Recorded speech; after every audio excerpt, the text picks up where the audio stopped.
made. I will say this about investing. Everything you do learn is cumulative. What I learned at 20 is useful.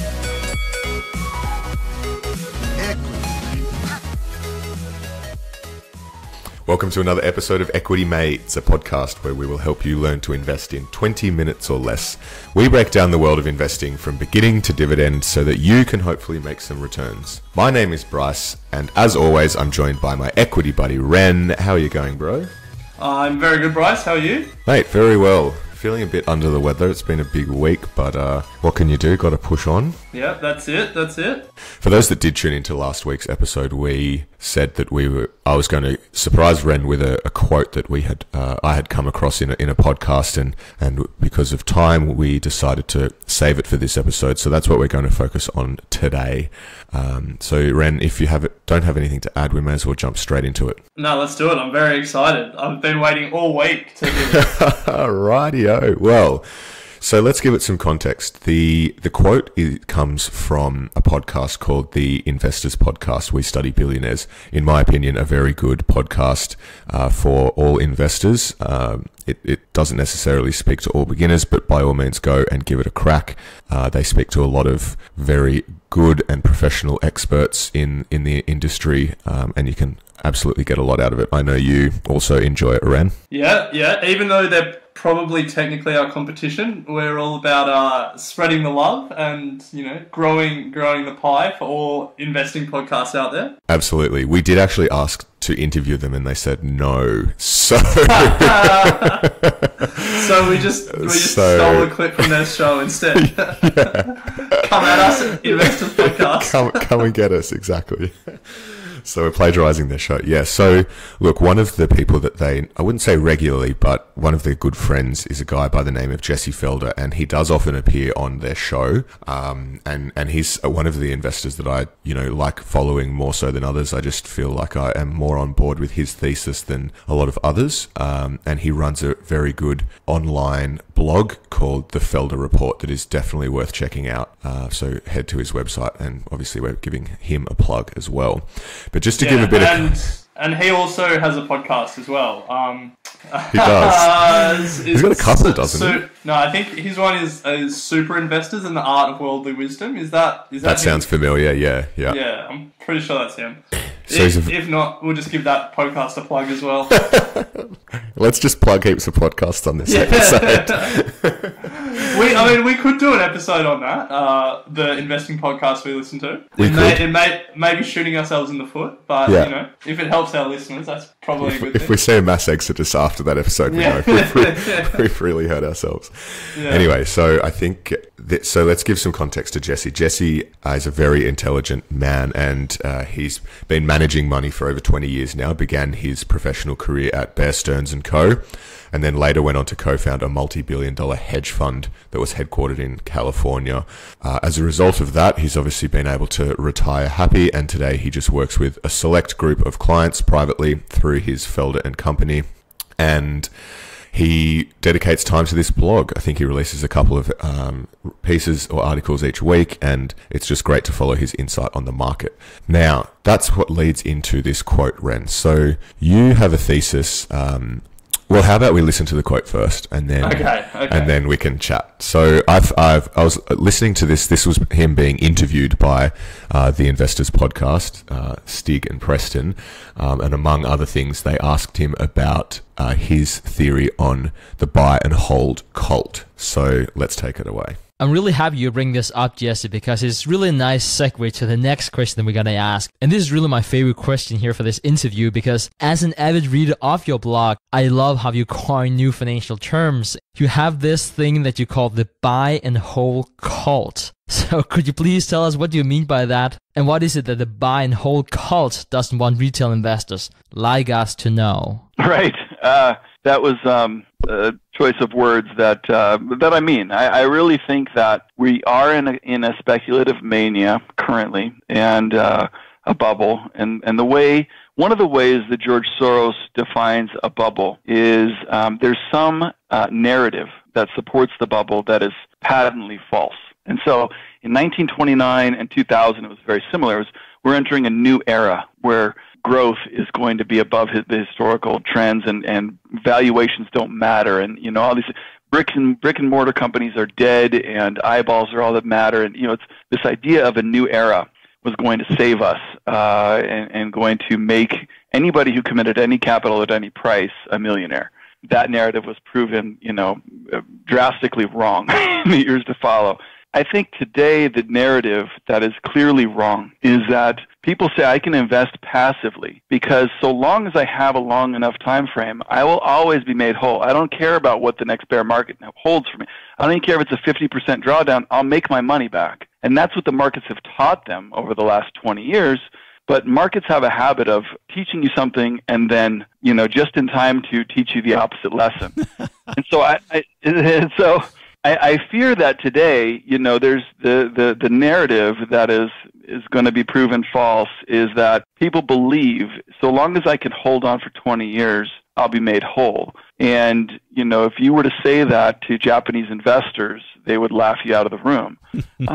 Today, the Nikkei, peaked in 1990, and it's still below its peak price from 1990. I don't see why that's not possible here. And in fact, when you look at the valuation, you look at the Buffett yardstick, right? You look at market cap to GDP. Today, our market is more expensive on this Buffett yardstick than the Japanese market was in 1990. So to me, that's a real possibility. And I talk about this buy and hold cult because I think there is this mindset of people who think, as long as I can hold on for 10 or 20 years, I don't need to worry. Alrighty, Ren. So did you listen to all of that the whole way through?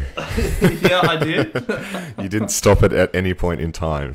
No, I listened to it all. Okay, so I guess the reason I played it to you was because something that we've discussed at the live shows that we've been doing and we've been discussing on our podcast over the last couple of months or so is this notion of, over a 20-year period, the markets have never been down, and this sort of buy and hold strategy is definitely one that you can put in place. And so when I heard Jesse come out so confidently and say that he thinks this approach may be entirely incorrect, I thought I would give it to you and see what you have to say. What are your initial thoughts? So the first thing is that it's not something that we have that I disagree with. I'm trying to remember the episode we did where we were talking about. Well, I was talking about how I'm looking at listed investment companies because I think passive investment vehicles like ETFs have outperformed for the last 10 years, and I think their performance will revert to the mean and active management will outperform. Yep. I think that was within the last month or so you were discussing that. Yeah. So in the broader sense, I do agree that passive investment has had a massive bull run. And we see it in the massive valuations in the top end of markets, the top 100 companies, top in the NASDAQ market, the top 10 companies compared to the rest of the market. A lot of that can be attributed to the ETFs buying and holding. But there's always a but. Yes.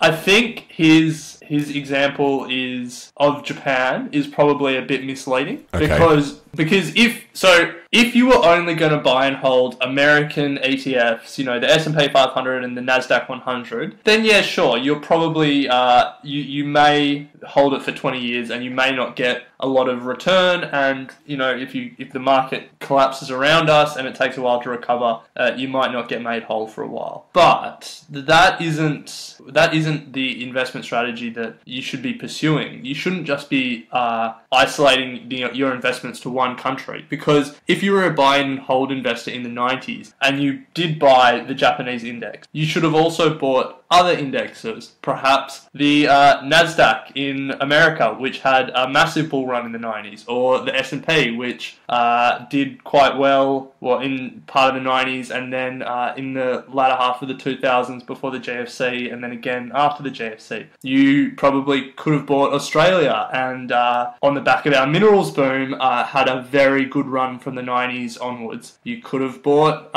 you get my point. Yeah, absolutely. The concept of buying and holding only works if you diversify your sources of risk, and across different markets and across different industries and stuff like that. Because like if you had bought and held newspaper companies from the 1950s onwards, well, you would have had great performance in the first half of that, and then the terrible performance in the second half of that. If you bought and held, I'm trying to think of another industry that's going out of business. Auto cars.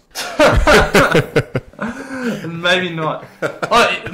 Maybe if you bought and held oil companies from today onwards, maybe you wouldn't get a lot of return, for the next 20 years, 30 years, 40 years as alternative fuels take over. Like, you can't just buy and hold one thing and expect to get 8% return a year. But the fundamental premise of buying and holding is a little more thought through than just it's done really well since the GFC.